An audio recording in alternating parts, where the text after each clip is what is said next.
जोबोर गोजोननाय मोनदों ओमफ्राय सानजारि नोगोराव फैयैया बिराद गोबाव जाबायमोन जिहेतु आरो जोंहा आंहा स्पेसियेलि सानजारि नोगोरजों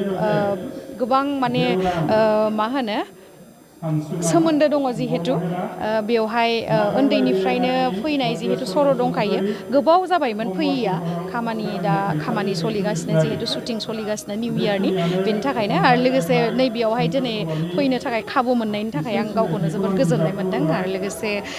रायजो राजाफोरखौ जेसेबां हायो एन्टारटेन खालामनो नाजानोसै आं दासिमहालागै एसेबां साक्सेसफुल नङा आंबो स्ट्रागोलसो खालामगासिनो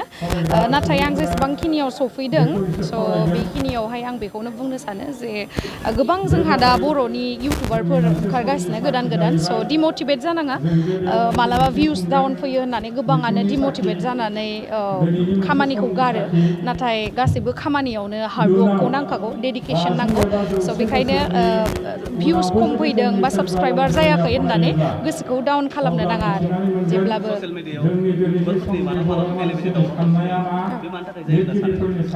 मानि थाखाय जायो आंथ' बेखौ बारा बिदि मिथिनाय जाया गावजों गाव जालायो जिहेतु बेवहाय आं आरो जेबो बुंनोबो साना सेरफांगुरि बाजार